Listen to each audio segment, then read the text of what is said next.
All right, welcome back to another episode of Ball is Law. Today we have a special guest, Jeff Heiser. He's a counselor in Texas. He's been doing some amazing things in NIL space. We've had some really good conversations, so I'm really hyped for this episode. How's everything going, man? Chris, I appreciate it. And John, it's great connecting with you both here this evening. I feel as though this is a much needed discussion just coming from my perspective here in the industry as a former school counselor and director of college counseling for 15 years. For me, NIL and all things athletic related in regards to advising student athletes, it comes naturally. My origin story, if you will, it began in rural Vermont of all places. I was the oldest of three kids in a single income family. And it was in fourth grade when my father was diagnosed with stage 4 cancer at that point in time that I really had to get scrappy with finding ways to come up with the funds for sports registration fees and to be able to have sneakers for basketball season and everything of that nature. And it was through those lived experiences that it became kind of the core of my identity as to like, a lot of kids have to work really hard to get to the starting line and to just give themselves that opportunity. And it wasn't until, I went through the college recruiting process myself and played NAIA basketball at a small Division II school in Vermont that I really saw just like the impact that other adults can have in the lives of those student athletes at an early age. And I realized that there was a gap in my experience in comparison to some of my peers and teammates. And I was like, wow, there's a need here. There's a need in this industry. And it was through those experiences that my wheels began to spin in terms of like, what do I want to do with my career after college? And I knew I wanted to coach.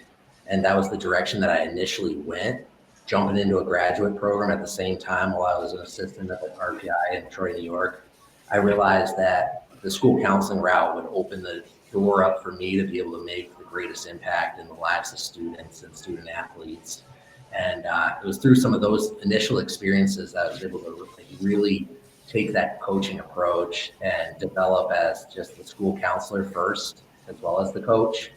But it's the culmination of those years of experience that have come to this point and seeing where this NIL movement is right now. To me, there's no more of an exciting opportunity here as an educator, as a counselor, and as a coach to make a difference in the lives of these kids, I believe.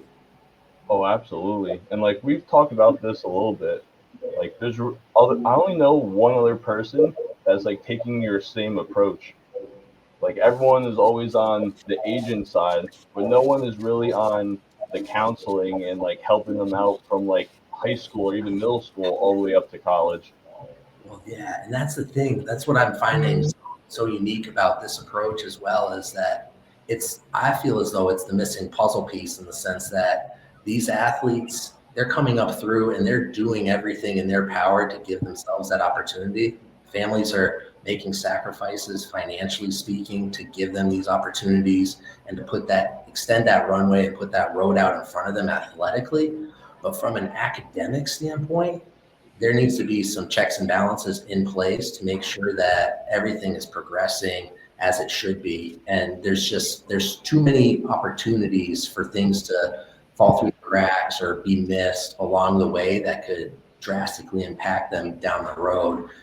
So that's something that I'm really passionate about identifying as early as even middle school with kids, because, it's one of those situations where the classes that kids are taking in middle school and how they're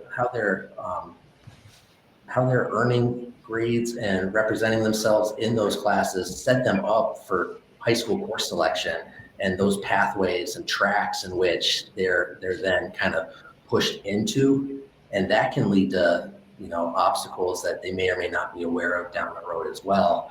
So all these little things that can factor into the equation just from an academic advising standpoint, that if you have the full map out in front of you, in front of those families, they can really benefit from seeing everything. Right. I think it gets lost along the way that these aren't just athletes. They're students. They're kids. Yeah, absolutely. And, I had two great leaders later on in my career, initially coming up through school counseling and college counseling, I was never a huge fan of having that college talk with middle schoolers. I felt like kids need to have a childhood. They need to be kids. They need to have fun at school, move around, just be there to want to learn and to lean into those, those interests and passions that they have without thinking about college, without thinking about college admissions and testing and everything.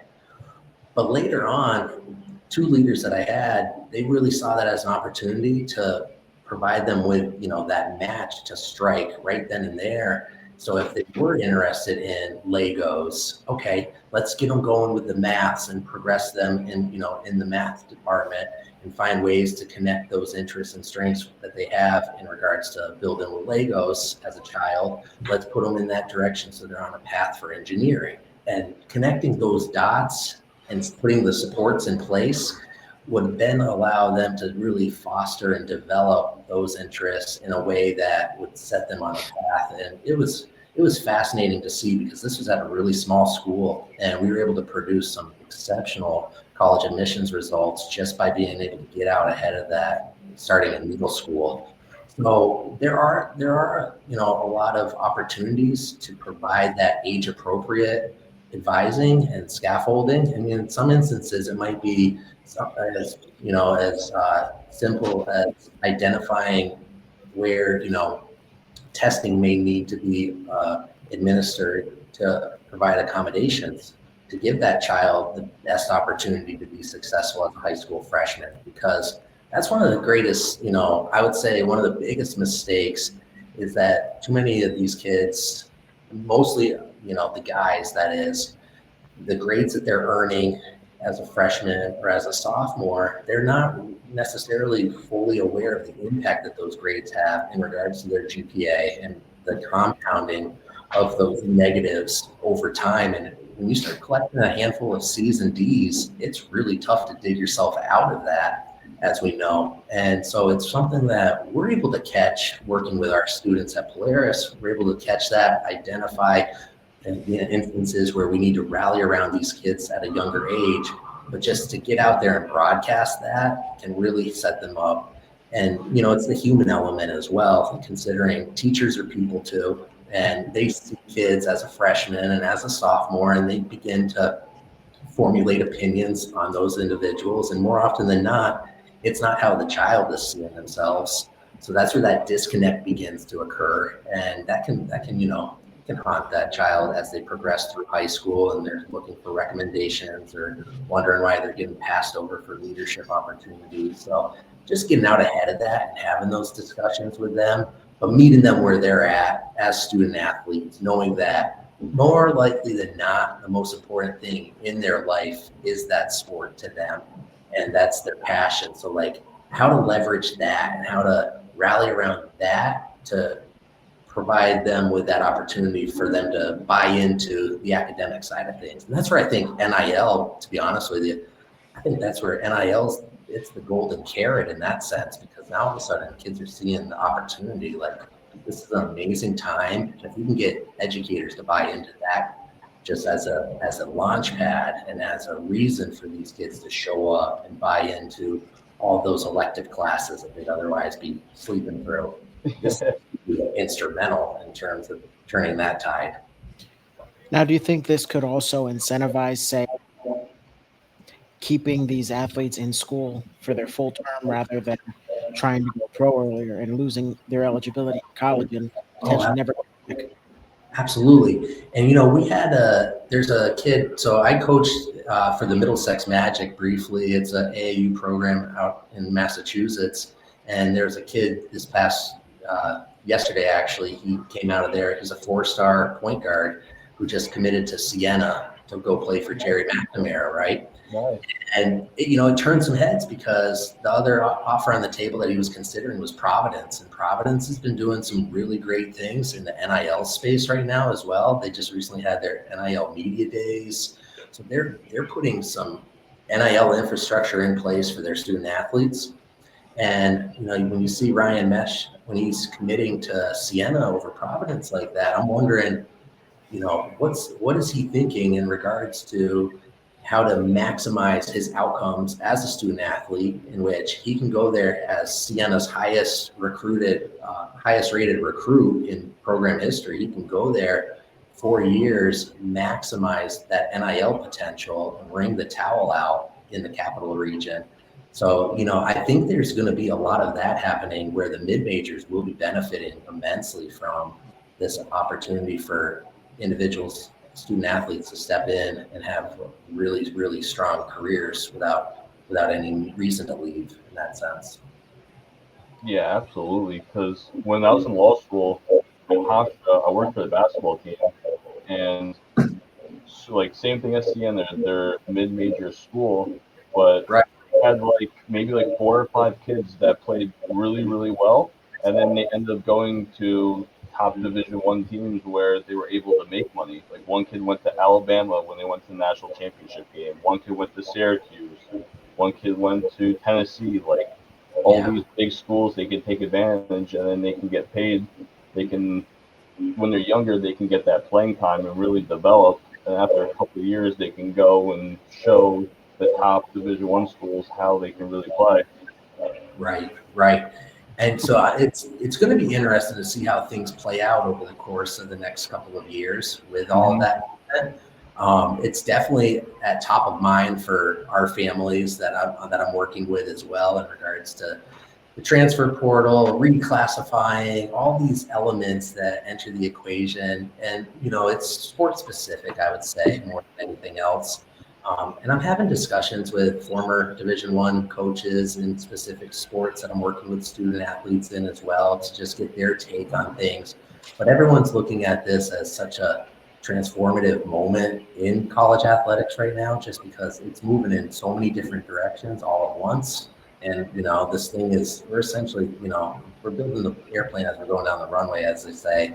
And it's one of those situations where the best answer sometimes is no answer at all, because there's really no telling as to what it's gonna entail fully, So it's one of those, we're gonna have to wait and see. But the majority of the student athletes that I do work with, these are kids that are Division 3 aspiring college athletes. They want to go play ball. They really are interested in focusing on the education side of that experience as well. And that's where I feel as though real NIL is all in regards to career preparedness and setting themselves up for that long-term payout over time, because there's no better way to prepare yourselves for that career ahead than to invest in yourself and to build your name, image, and likeness in a way that others are interested in partnering with you.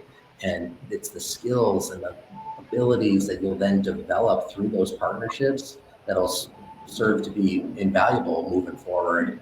And that's where professionally, when I'm looking at this, it's something that, I've been doing this for the better part of the past decades. When I was at Bishop Lynch in Dallas, we were graduating about 300 kids a year, and that counselor caseload, we divided up the alphabet by 3 counselors. And so we had a big chunk of students in that senior class every year that we're advising in regards to these college applications. And when you put in 18 applications out to the University of Notre Dame, but there's only maybe 4 to 6 students that are being accepted, as a counselor, you really want to fight for all your kids and find a way to advocate and get them in and really help them package themselves.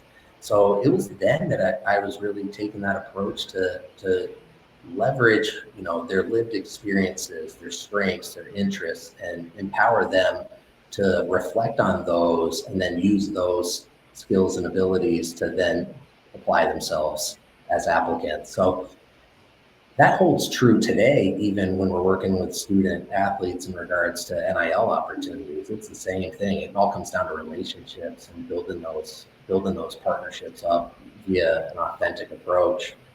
Are you seeing those opportunities come now to kids at a younger age? That's a good question.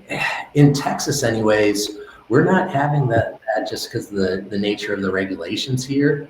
So with my kids here in state anyways, we're working completely from an educational standpoint, getting all of our ducks in a row and educating them on how to access these opportunities for when they do turn 17 and they're enrolled.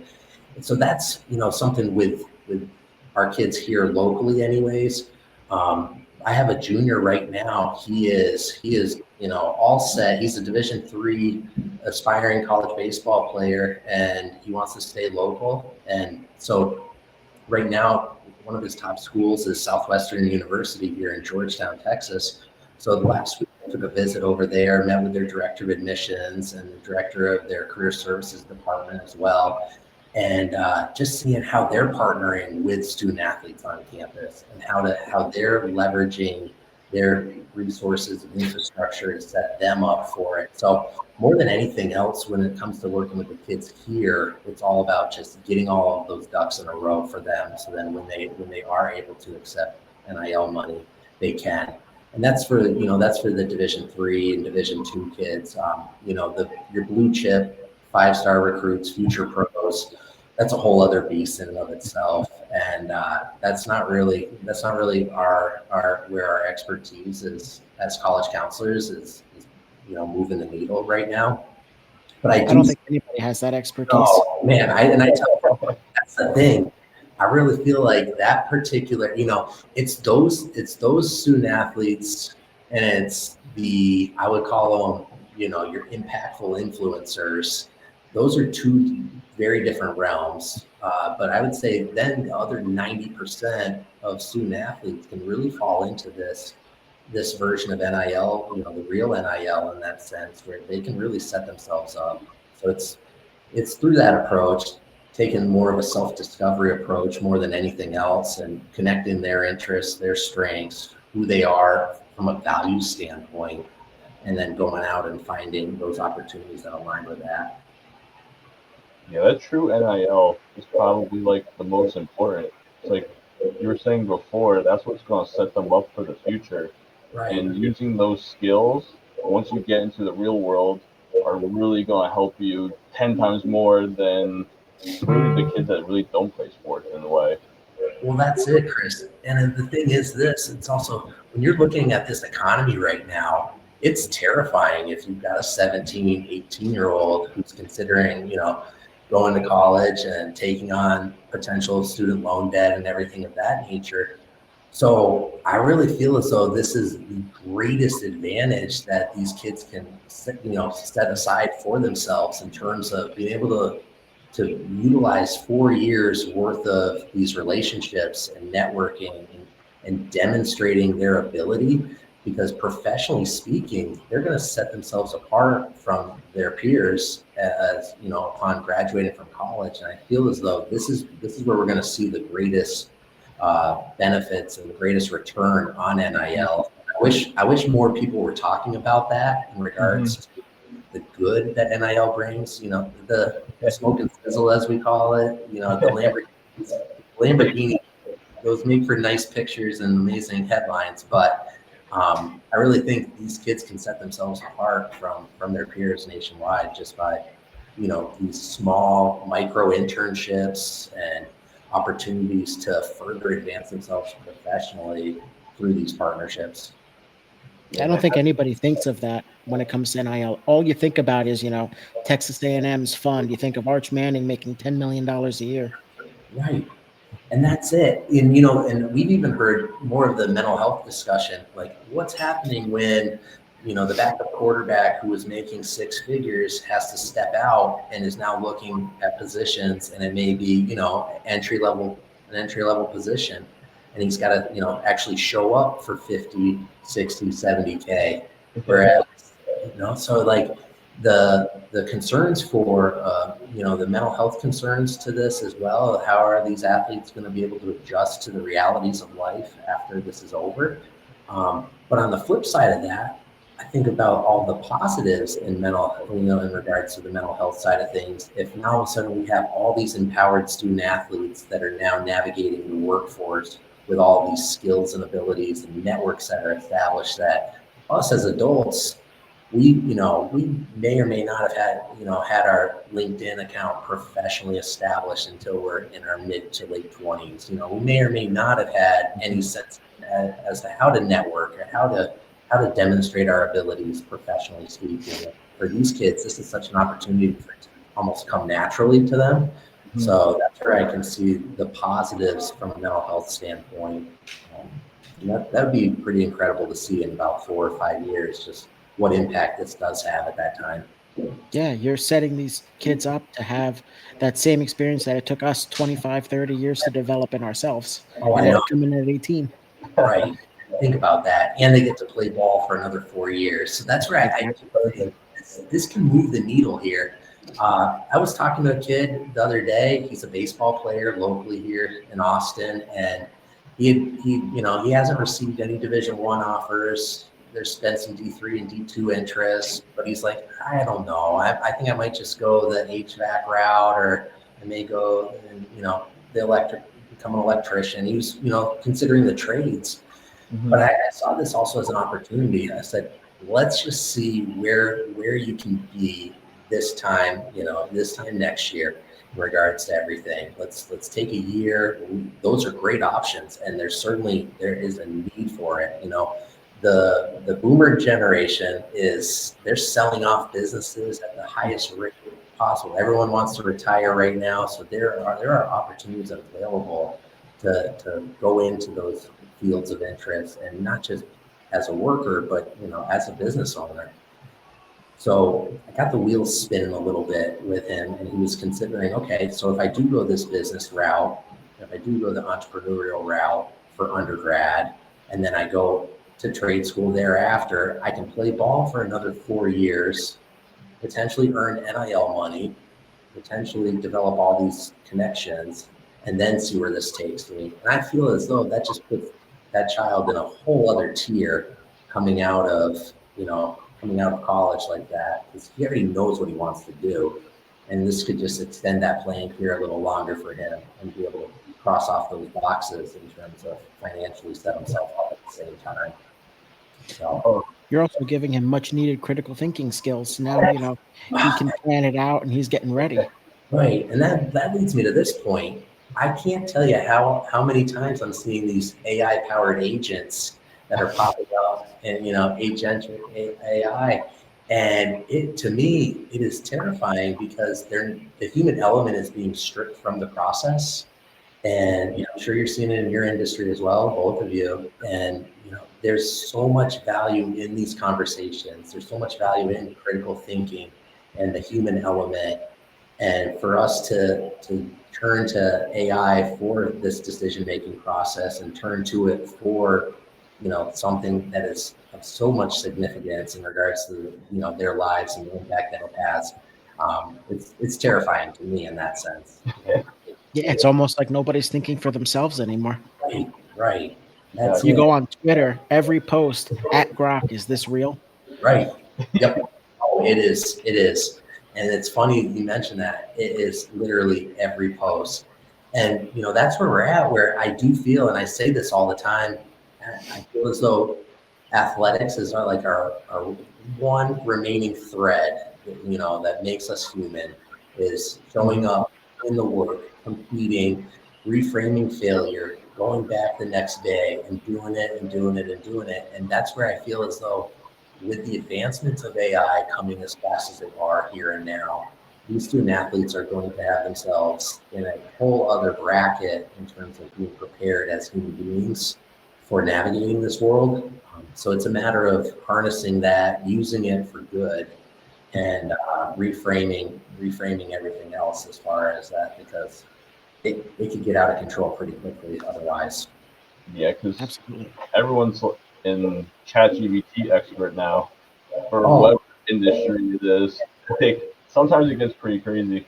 It does. And in an industry, so in independent educational consulting, this industry that college counseling can fall into for individuals like myself, you'll see it really quickly. There's people that are stepping up to the plate, and they've developed AI agents, and they're handling what we charge, fees for it. They're handling it for pennies on the dollar, and you have a 24-hour agent at your disposal for $29 a month, and that is their platform.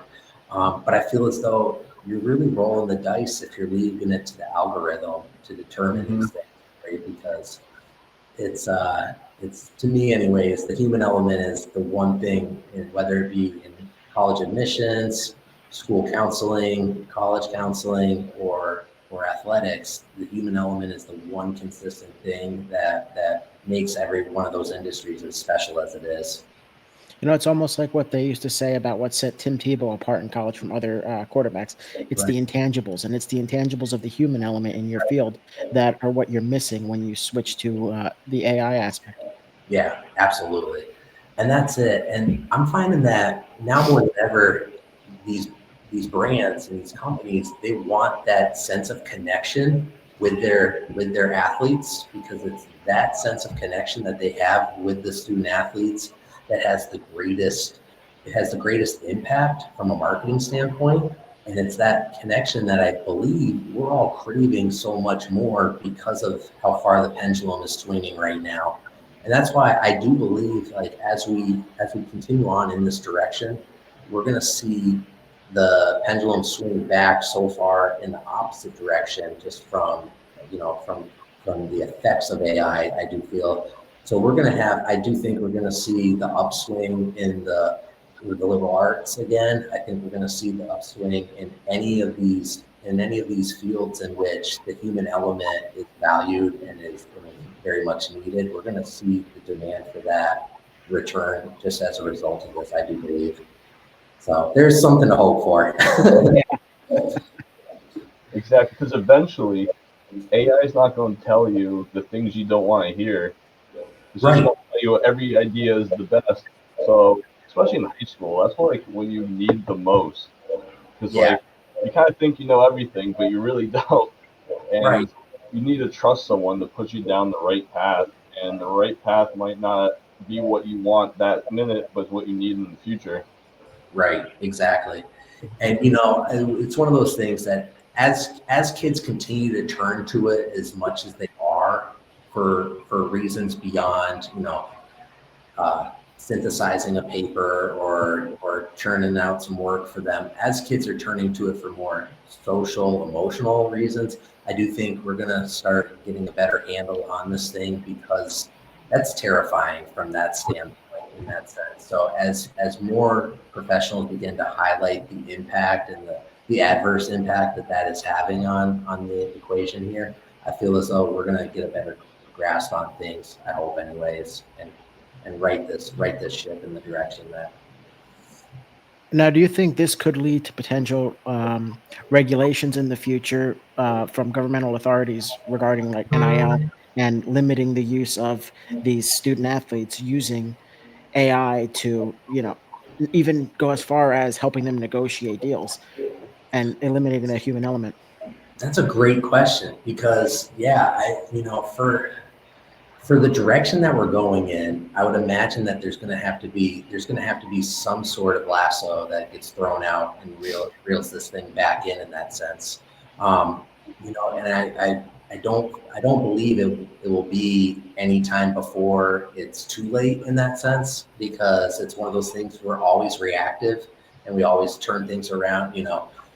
We've been talking about cell phones in the classrooms for the past decade, but it seems as though right now, as there's regulations that are coming into play and everything. This has been the year in which we're seeing that kind of get brought back into consideration. So it's just a matter of how far do we have to see this thing go before it does come back. I do know that it was maybe 3 weeks ago or so. I was scrolling through LinkedIn, and there was a comment, or there was a post actually that was made in regards to Harvard and MIT. And anytime you see a post made in the higher ed landscape, Harvard and MIT, there's thousands of other schools, but these are the two that we like to talk about on the Charles River. And the comment that was made was that students are jumping out of their programs at Harvard and MIT for fear that their degrees will be worthless by the time they graduate as a result of AI. And simply put, that's not true. The retention rates still, I mean, Harvard's retention rate hangs around 98 to 99%, whereas MIT's retention rate is right around 96%, I believe. So they're both right up around, 100%, whereas the national average is right around 69%, I believe.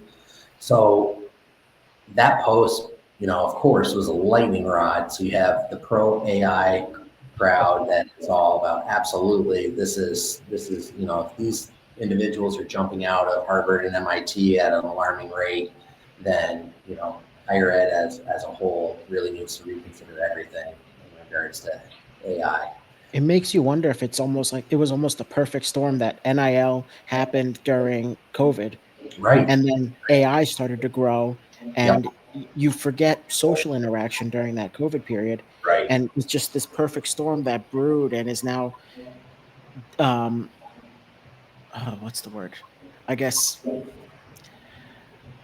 it's bringing that technology to everything, and it's almost that reliance now on technology to where I don't know if I can do this myself or if I can trust another person to do this for me. Right.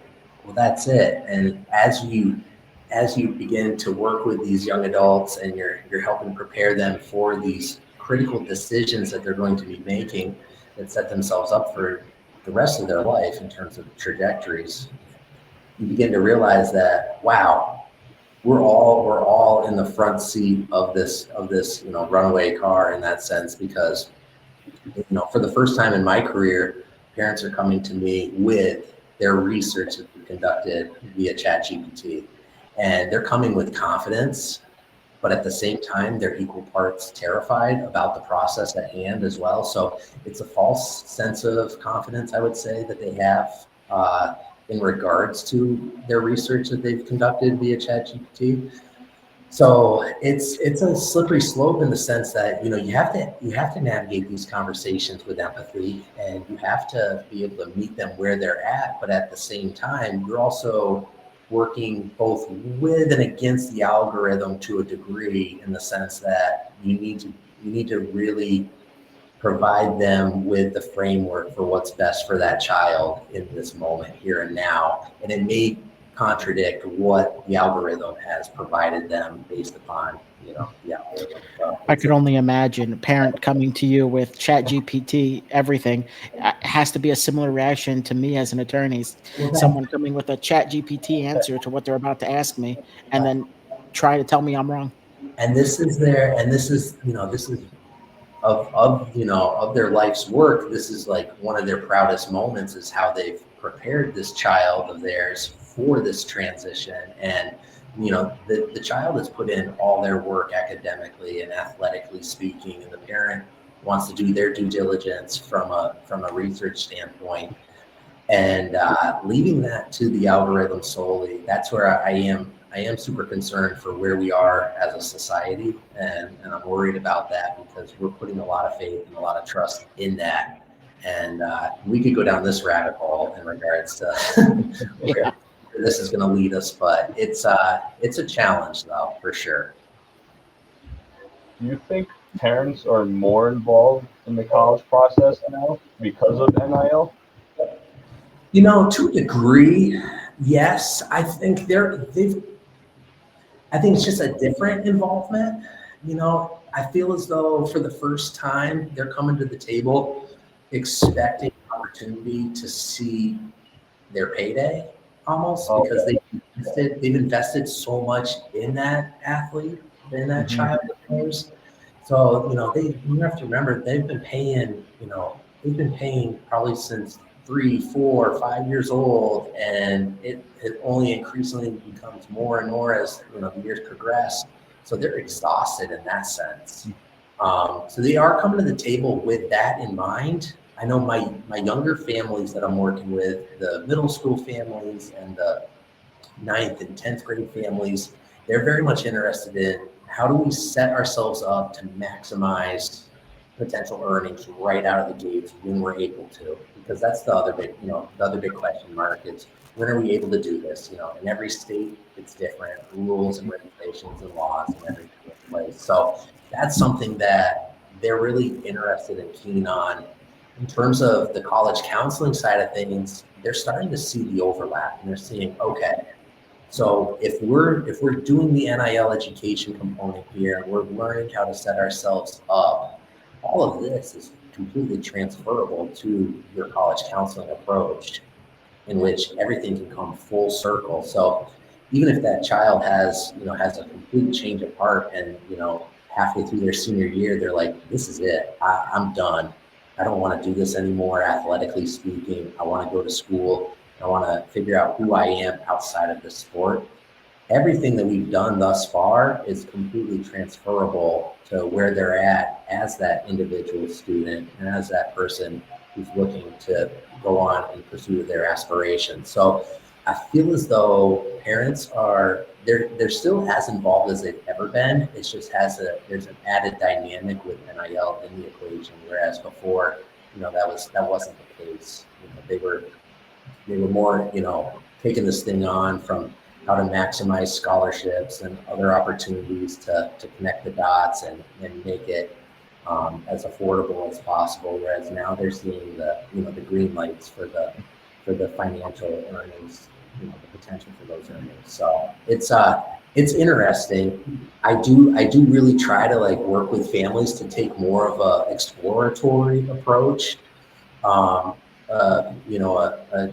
A huge icon in our profession at Georgia Tech is Rick Clark, and Rick made a great analogy years ago in regards to taking the approach of a helicopter ride versus a plane ride. When you go to the airport to catch a flight, you're stressed out on your way there, you're stressed out when you arrive, you're going to the gate, everything is just, it's, for the most part, it's not the most enjoyable of life's experiences.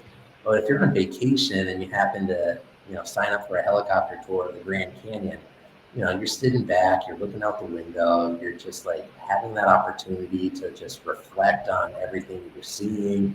And Rick makes that connection between the college application process as being, take that opportunity with your child in that last year you have to just sit back and be beside them and enjoy that ride with them, because it's it's not something to stress out about. You're going to have great options available to you. So it's a matter of finding a way to just utilize that opportunity for discovery rather than, be so destination oriented that you miss out on the enjoyment of the ride. Do you find yourself having to quell expectations of parents? I know you were saying a lot of your kids expect, they're looking like D2, D3 stuff, but do you have parents that you're having quell coming in saying, well, my kid's obviously going to be a star at this big university? Yeah, equal parts, both academically speaking and athletically speaking. Athletically speaking, the game that, sports are certainly very humbling. And once you get outside of that bubble that you may or may not be in, you can rather quickly, determine where you are in terms of everything from that standpoint. And I see more kids on the academic side with higher expectations based upon their GPAs and based upon their resumes and their credentials. So I would say also with the onset of the pandemic, we really saw a huge amount of transcripts just in terms of grade inflation and stuff, because you had these kids, asynchronous learning, and they're plugging in from home and everything of that nature. And all of a sudden GPAs just shot right up, and things were just, everyone was coasting through. And so with the test optional movement at the same time, SATs, ACT tests, prior to the pandemic, I believe 2019, there was just under 1,000 schools at that time test optional. And then that number more than doubled thereafter.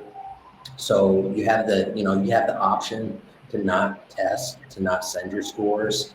And then if your GPA and your grades are off the chart, you're going to feel really good about yourself as an applicant. Even if you're not necessarily most qualified for that institution that you're applying for. So having to navigate those discussions with families early and with empathy is critical in this space, because it helps to be able to, you know, curb those expectations and really sit in front of regards to what those institutional priorities are and what the trends are for anticipated college majors, where they want to study and everything of that nature, where they need to actually be in regards to their course selection and the grades that they're earning in those courses. So I really point back to the data in that sense, because that's the greatest way to navigate that with empathy and without you know, having that uncomfortable moment for them, because reality is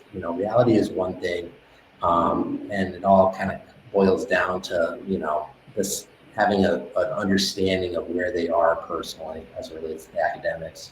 Athletics is, you know, that's easier, I feel like, because with exposure and with competition, that sorts itself out, you know, naturally for them in that sense, more often than not. Right. It's one thing to be the best player on your travel team, but when you get to the college level, they were all the best players on their travel team. Right. Well, that's it. Exactly. And it's like, having grown up in Vermont, I saw this time and time again, because I mean, just such a small state, and from a competition level, you know, there's really no depth there in terms of high school athletics from a competition standpoint. So, you know, in comparison to other states where I had teammates from Florida, Texas, New York, etc. You know, so when you saw that, you know, it was very humbling right out of the gates in that sense. So, but without those lived experiences and without the opportunity to get out there in front of others, it's really, you know, no dream is too big at that point in time, you know. And at least like what sets you apart is you've been to all these other states. You've seen how athletics are different and like can actually give them that real life experience that many counselors probably can't. It helps. It really helps, you know, because I had the opportunity early on in our career. We were able to move around a little bit, and, you know, Massachusetts, New York, Vermont, South Carolina, Texas, and some of those are some really, you know, predominantly very powerful sports areas in and of itself. And, you know, through those experiences, you're able to also make some connections along the way and lean on those individuals. So when I have, you know, instances where I'm working with a baseball kid who isn't necessarily having as much exposure as, you know, as you would want to have, I can get a video out to a former Division I coach and have him evaluate him without any bias and be able to get some eyes on that kid as a prospective student athlete looking to compete at the college level. So it helps to be able to, you know, lean on your resources as well and have third parties without any bias, you know, be able to perform those evaluations and have those conversations with families, because feedback is so critical, because time is of the essence for these kids. You know, they're busier than they've ever been, and to further advance, you know, in a direction that may not realistically be a good fit for them, I do find like we want to get them rerouted and get them going somewhere with confidence and clarity that they feel good about, rather than going up and learning the hard way. Yeah. I mean, as a kid, sports has become a full-time job. It It used has. to be you could play a different sport every season, or when I grew up playing baseball, you'd have spring ball and fall ball. Now, to get anywhere with baseball. Right. Well, that's it. And, you know, there are moments where you'll have a conversation with a parent and they'll mention something. And the other day I was talking to a dad, a 14-year-old female hockey player here in Austin, and he said his she's rowing now in the Austin Rowing Club. And one day a week, she's able to get down there and she rows. And I'm like, that is incredible to hear, because they're making the effort to step outside of the comfort zone, to learn a new skill and to push themselves in a direction. And I said, how's that going? And he said, she's the fastest skater on her team right now. And he's like, she's buzzing around the ice at the fastest rate I've ever seen. And he goes, and I credit it all to her going and rowing one day a week. And that, to me, like, more parents need to hear that. I feel as though more parents need to know, like, it's okay to step out of the sport and do something, learn something new, whether it be an additional sport or a hobby or anything where they can just have time for themselves to just focus outside of that sport and just develop something, develop a skill, make friends in a completely different realm, and just have that human experience that so many of them are missing right now. Because we're in Round Rock, which is it's been coined the sports capital of Texas here. We're 20 minutes north of Austin. And on a Saturday morning, these soccer fields here, they're churning out games after game after game, starting at 7 in the morning to 9 o'clock, 10 o'clock at night. You'll see some of these kids, they're walking in to get ready for their game, and they look like, Star Wars troopers on their way in. And like, they're just so in the zone. And I would say just the lack of joy in their expressions as they're marching in. I'm like, and it pains you to see it, as the school counselor, as the educator, it pains me to see it, because I feel as though we're so tunnel vision on preparing them as the athlete that we're forgetting about who they are as the total person at times. And out on that. Do you find it more difficult to advise these student athletes when they're the ones who are focused on their one sport year round, who that's all they see is that's what they do? Or as compared to somebody who, either has another hobby or does other sports potentially? I don't necessarily find it more difficult because it's the nature of the game right now. So I lean into that, and I see it as an opportunity to further connect with them and find out where their strengths are outside of the sport, where their interests are outside of the sport, and really try to get a sense for who they are as a person when they aren't in competition, when they aren't in training, when they aren't in that sport specifically. And that takes some work. That takes a lot of work to dive into that and to genuinely build that rapport in that sense, because for the majority of them, that is their identity and that is who they are. And it's the most important thing in their life. So that's where I do feel as though NIL is another connection point in that sense, because, okay, yes, this is who you are, but what brands do you align with? What brands would it feel like you've made it if you have a relationship with and you have that brand deal with? Okay, let's go take a look at some other opportunities. What is it that draws you to them? And then you start connecting the dots. Okay, there's interest out there outside of the sport, and there's values that they have from a personal and family standpoint that also aligns with this. So then connecting that with potential college majors and everything of that nature, career aspirations, and just kind of using that commitment to the sport as like your entry for all of that. I would have never thought of using NIL like that. Yeah, and That's some groundbreaking stuff. That's pretty good. I feel like this is where the magic of NIL is gonna really come to life for us here, because yes, you've got the Lamborghinis and the $1 million and all that great stuff. Good for them. Awesome. That's incredible. But for the other 90% of these kids, this is what NIL can be for them. And I feel as though if we can get the educators on board with this, if the school counselors and the college counselors, the school administrators, if they're on board with this, I think it can revolutionize the high school experience for these kids, because now all of a sudden they're buying into the digital photography class on that on their schedule. They're buying into theater production, because what better way to develop those skills to be able to present yourselves to brands than jumping into your theater production class and things like that, and just rally around that. Like, it can really move the needle here from a high school experience standpoint, I believe. Do you think that there could be problems though in terms of getting the educators on board because of the idea of the academics and the sports colliding? Because I don't know, for instance, like universities in Texas in this aspect, because I know sports generates so much money there. Right, I went to Rutgers, and there was faculty was up in arms when they found out how much Rutgers was going to pay Greg Schiano, right. or how much money they're putting into these athletic facilities, or how much money athletics brings in as donations, when there's a need for academics and there's a need for more money for academics.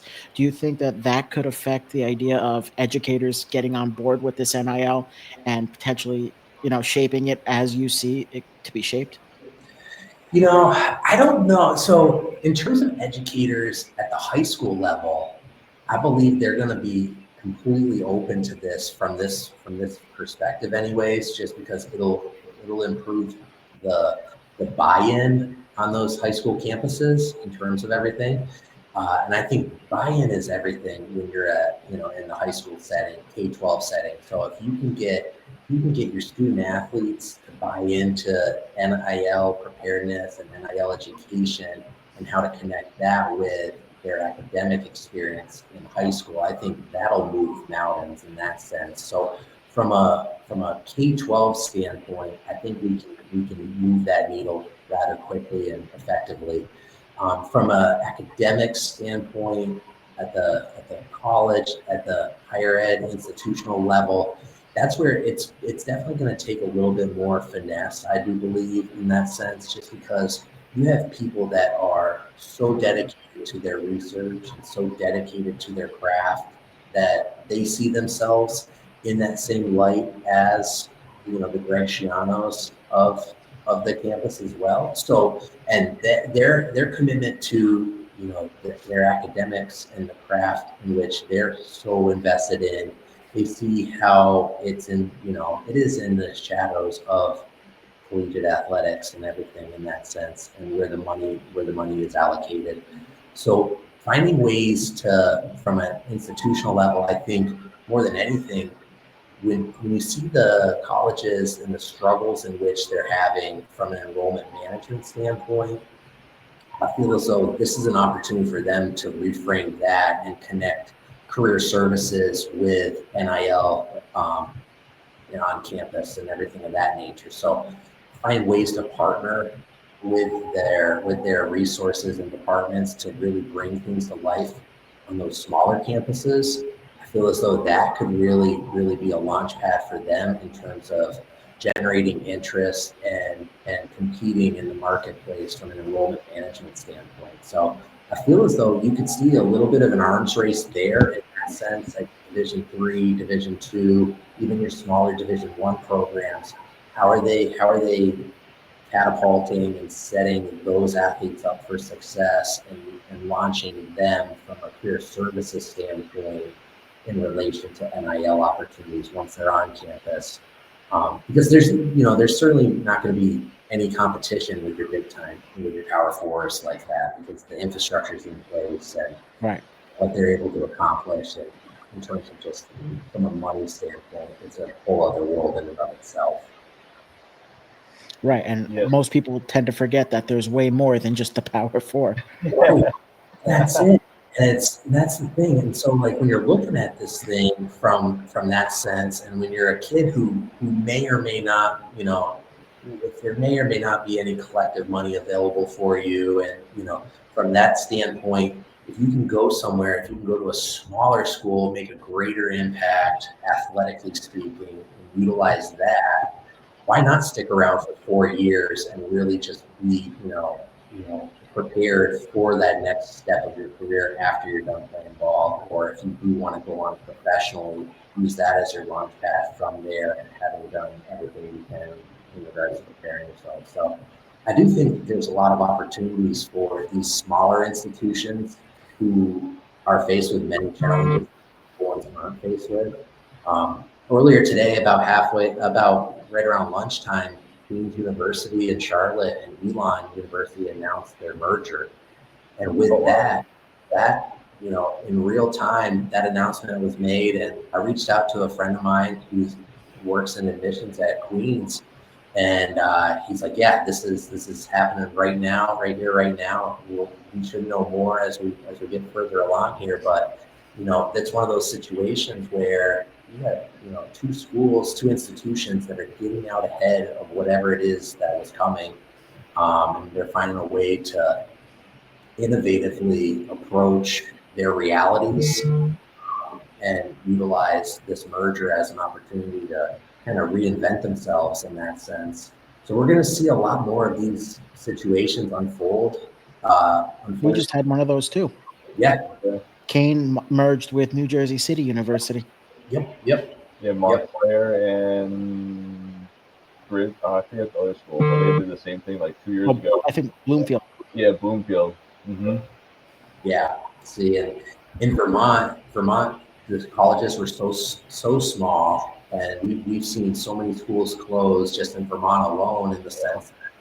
And it's one of those situations where if you don't get out ahead of things from an enrollment standpoint, and if you don't get out and really try to get creative in regards to a solution in advance, once it's seen too late, it's already over in that sense. So I think we're going to see a lot of institutions that embrace NIL to be able to utilize it as an opportunity to set themselves up and to be able to provide an innovative approach for student athletes and families to buy into. So it's just a matter of how they can do that, how they can get that message out there that'll be most impactful.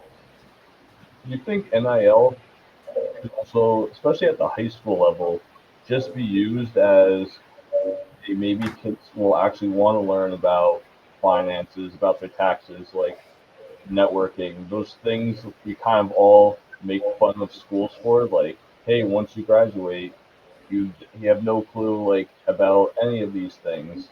Like, do you think that'll get kids more interested in those certain areas?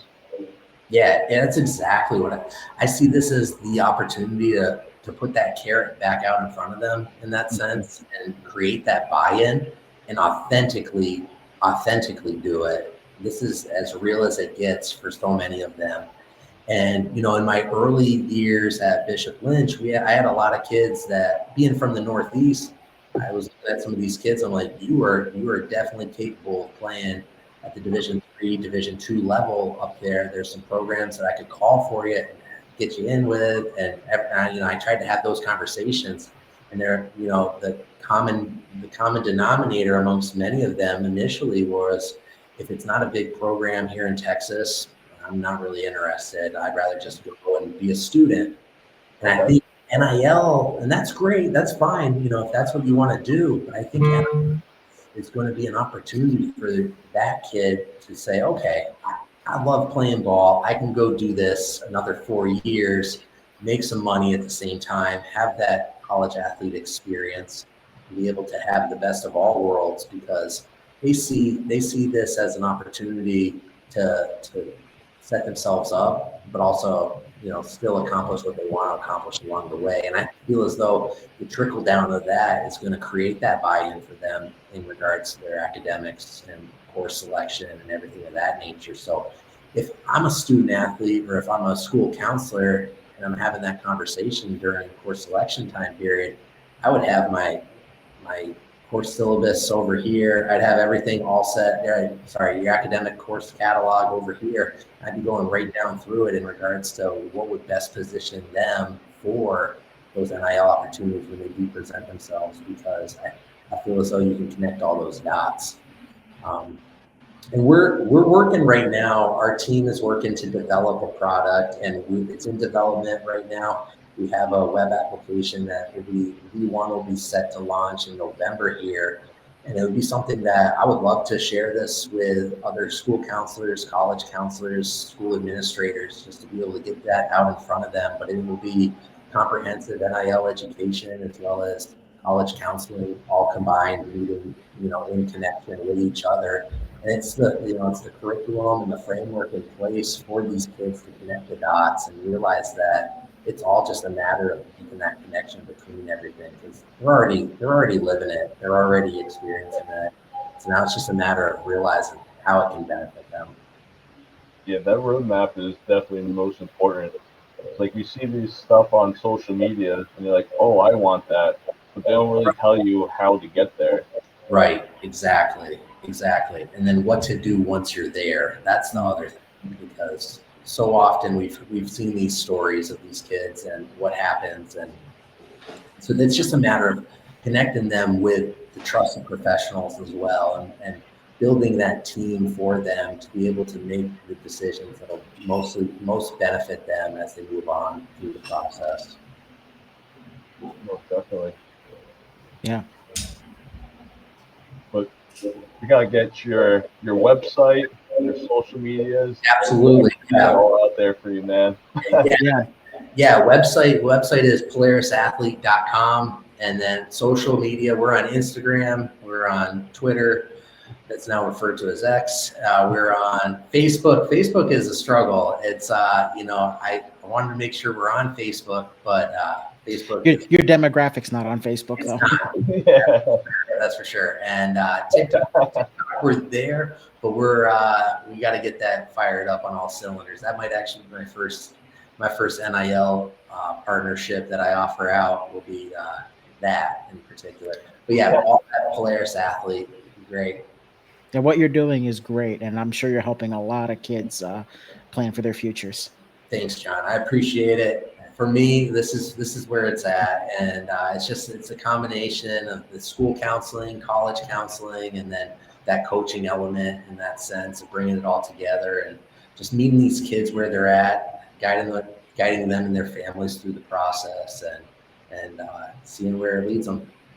I wish my school counselors thought like that. Yeah. I wish I had this when I was in high school looking for basketball school. Yeah, I tell you what, if we had NIL, that would have been something else. That's the thing. Like, by no means was I a 4 or 5 star recruiter or anything of that nature, but I was hungry and I was out there mowing lawns and I was working odd jobs and I was doing whatever I had to do. But those are the kids that, if you can find a way to connect that energy to go get that they have for going and getting something, you connect that with their interests, you connect that with their strengths, and then you package all of that. There's NIL opportunities out there for them, regardless of their skill level and their ability and where they're going to be playing at. So it's just a matter of putting all those intangibles together and going and getting it. Yeah, the personal brand is the most important.